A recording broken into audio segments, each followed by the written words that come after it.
My name is Bethany Newman, and I'll be going over the first part of a women's suffrage unit for 8th grade. This is to be done over 4 days.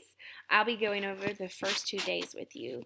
We included social studies and ELA together along with the CTE standard, and we basically wanted to take the women's suffrage movement and analyze it.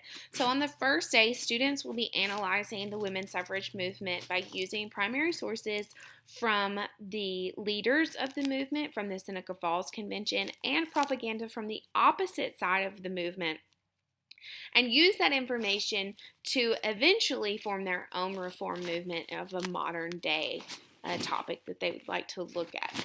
So the first day, students will go through a brain pop video with the teacher, and they'll take notes from it about the historical women's suffrage movement, how long it was, who was involved, and when it finally came to a close in the 1920s.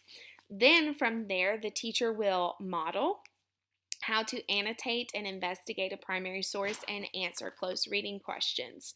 The primary sources, again, are from the Seneca Falls Convention, newspaper articles, we have some of the leaders' own words, and we have propaganda from the opposite side of the argument that the students will be analyzing. On the second day, they will take the information that they got from the first day in the primary sources, and they will use that information to form a question about a modern day reform that they would like to organize.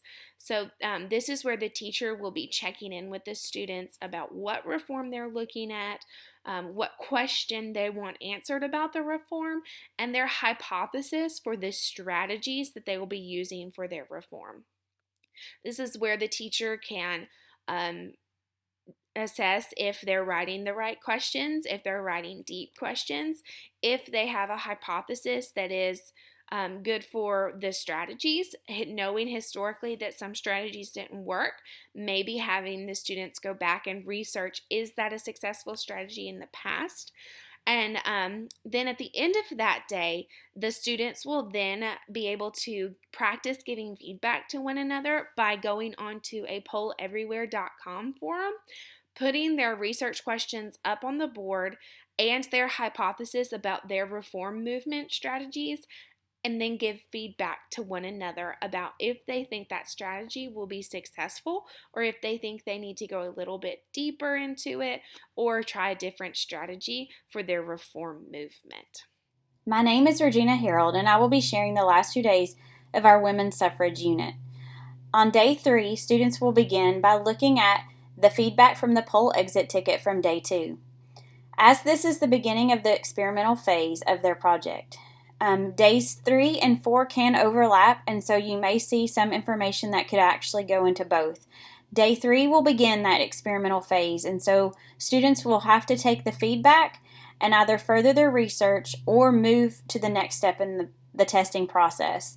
So once they have been given the okay to move forward with their hypothesis, they can then test their hypothesis. So with students being at different points of this experiment of testing, students will be self-paced through the remainder of the unit.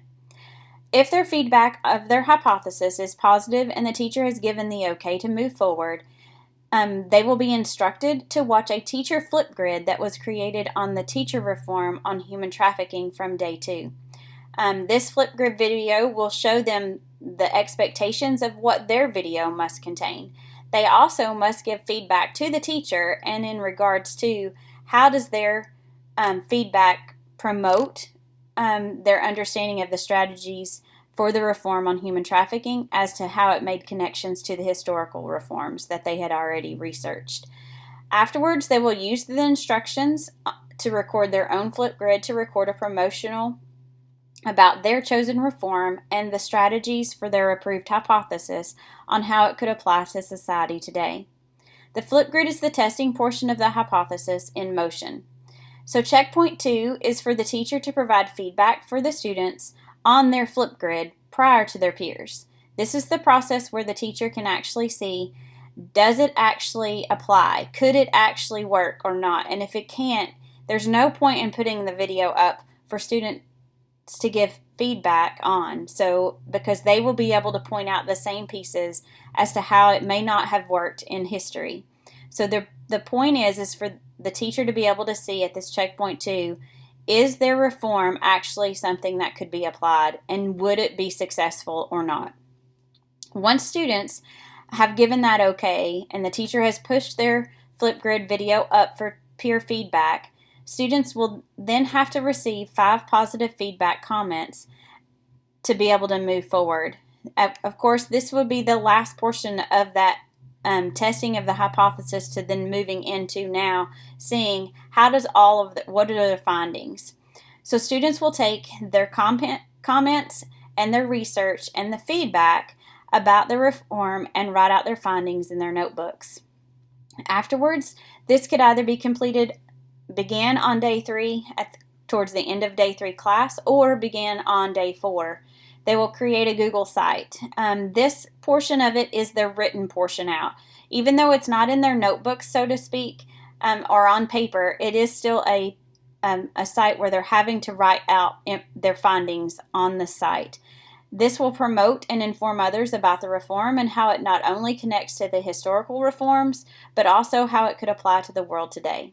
At the end of the lesson, or the units all together, students will rate the process of the project on a scale of 1 to 4 and explain their ratings on Padlet.